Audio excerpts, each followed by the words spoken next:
Hello, artless paint വീഡിയോയിലേക്ക് എല്ലാവർക്കും സ്വാഗതം. ഞാൻ അഭിജ്ഞ. നീ എന്താ പറയുന്നേ? പറയണേ. ഒരുമിച്ച് പറയാന്നാട്ടോ പറയുന്നേ. പറയണേ കുഞ്ഞാറ്റെ, പറയടി. പേര് പറഞ്ഞെടുക്കരുത്. നീ പറയണ്ട. നീ പറയുന്നല്ലോ ഉണ്ടോ? എന്നാ പറയണ്ട.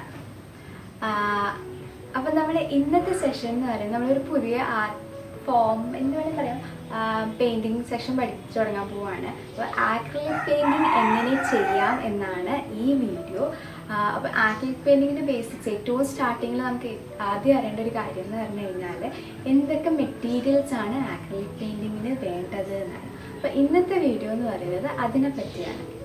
വാട്ടർ കളർ പെയിൻറ്റിങ്ങിന് ഓൾമോസ്റ്റ് ബേസിക്സ് ഒക്കെ തീർന്നു. ഇനി ജസ്റ്റ് വാട്ടർ കളർ ടെക്നിക്സ് ആണ് ചെയ്യാനുള്ളത്. അപ്പം അത് ഓരോ പെയിൻറ്റിങ്ങിനനുസരിച്ച് ഏതൊക്കെ ടെക്നിക്സ് ആണ് യൂസ് ചെയ്യുന്നത് എന്നുള്ള വീഡിയോസ് ഗ്രാജുവലി ഇടുന്നതായിരിക്കും. അപ്പം നിങ്ങൾക്കത് കുറച്ചും കൂടി ഫോളോ ചെയ്യാൻ എളുപ്പമായിരിക്കും. അപ്പോൾ നിങ്ങൾ വാട്ടർ കളറിൻ്റെ ബേസിക്സ് കണ്ടിട്ടില്ലെങ്കിൽ അത് പോയി കാണുക. അത് ഇഷ്ടപ്പെട്ടാൽ ലൈക്ക് ചെയ്യുക, ഷെയർ ചെയ്യുക, കൂടുതൽ വീഡിയോസിനായി സബ്സ്ക്രൈബ് ചെയ്യുക.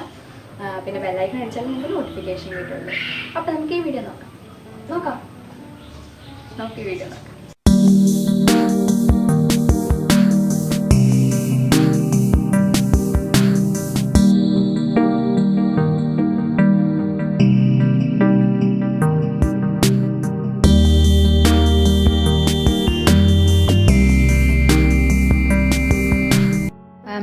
അപ്പോൾ ആദ്യം നമുക്ക് വേണ്ടത് ആക്രിലിക് പെയിൻറ്റ്സ് ആണ്. ഇത് വേറൊരു കമ്പനീൻ്റെ ഞാൻ പുറത്തുനിന്ന് വാങ്ങിയതാണ്. നിങ്ങൾക്ക് ക്യാമലിൻ്റെ തന്നെ വാങ്ങാൻ കിട്ടും. അറൗണ്ട് 300-500 റേഞ്ചിലാണ് അതിൻ്റെ റേറ്റ് വരുന്നത്.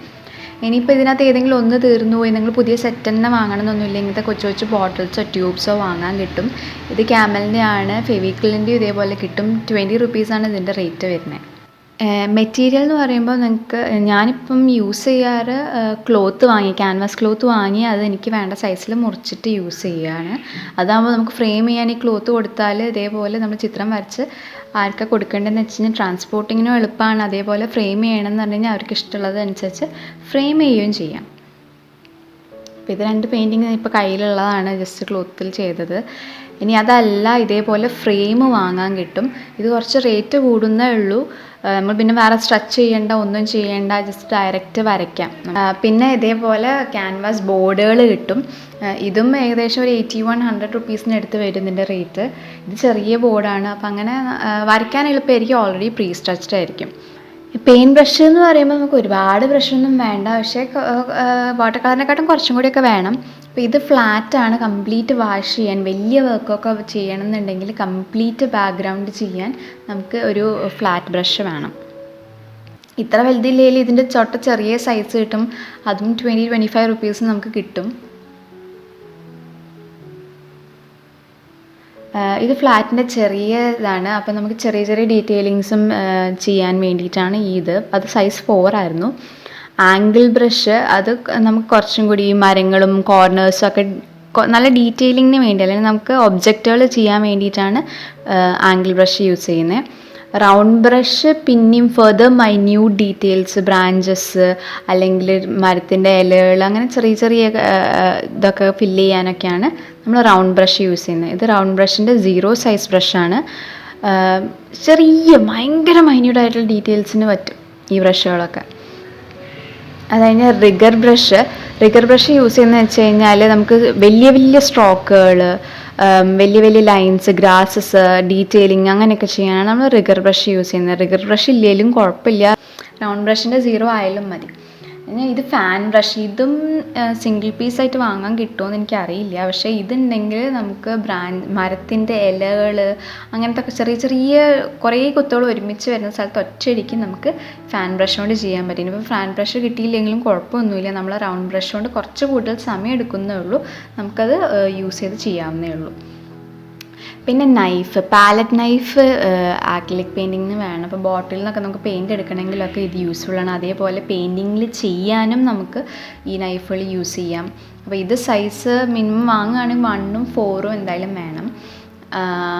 നൈഫിൻ്റെ പ്ലാസ്റ്റിക്കും കിട്ടും, അതാകുമ്പോൾ കുറച്ചും കൂടി റേറ്റ് കുറയും. യൂസ് ചെയ്യുമ്പോൾ എന്തായാലും മെറ്റലിൻ്റെ ആയിരിക്കും നല്ലത്, പക്ഷേ നിങ്ങൾക്ക് റേറ്റ് അനുസരിച്ച് അല്ലെങ്കിൽ വാങ്ങാൻ പറ്റുന്ന അനുസരിച്ച് നിങ്ങൾ വാങ്ങുക. പാലറ്റ് തന്നെ വാങ്ങണമെന്നൊന്നുമില്ല.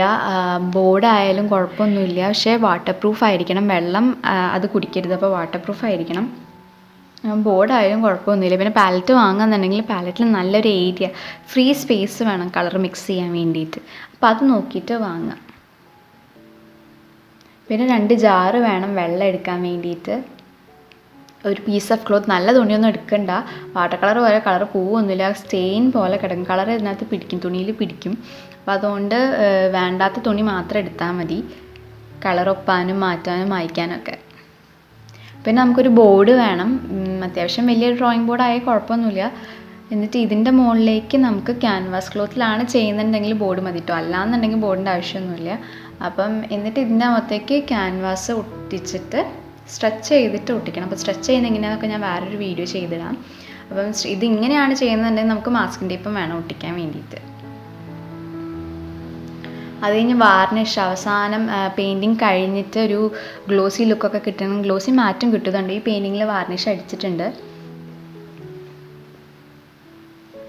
ഈ പെയിൻറ്റിങ്ങിൽ വാർണിഷ് അടിച്ചിട്ടില്ല. അപ്പോൾ അതിൻ്റെ വ്യത്യാസം കണ്ടോ? മറ്റേ കുറച്ചും കൂടി നല്ല തിളക്കം, അങ്ങനെ ഒരു ഫിലിം, ഒരു ലെയർ വന്ന പോലെ ഇല്ലേ. അപ്പം ആ ഒരു ഇഫക്റ്റ് കിട്ടാനാണ് നമ്മൾ വാർണിഷ്. പിന്നെ പ്രൊട്ടക്റ്റ് ചെയ്യാൻ വേണ്ടിയിട്ട്, കുറേ കാലത്തേക്ക് പെയിൻറ്റിങ് നിൽക്കാൻ വേണ്ടിയിട്ടാണ് നമ്മൾ വാർണിഷ് അടിക്കുന്നത്. അപ്പോൾ ആക്രിലിക് പെയിൻറ്റിങ്ങിന് എന്തൊക്കെ മെറ്റീരിയൽസ് ആണ് വേണ്ടതെന്ന് നിങ്ങൾക്ക് മനസ്സിലായെന്ന് ഞാൻ വിചാരിക്കുന്നു. അപ്പോൾ നിങ്ങൾ മെറ്റീരിയൽസ് ഒക്കെ വാങ്ങി റെഡി ആയിരിക്കാം. നമുക്ക് ആക്രിലിക്കിൻ്റെ ബേസിക്സ് ചെയ്യാം. അടുത്ത video most probably acrylic painting ആയിരിക്കും. അപ്പം നമുക്ക് അടുത്ത വീഡിയോ കാണുന്നവരെ ബൈ.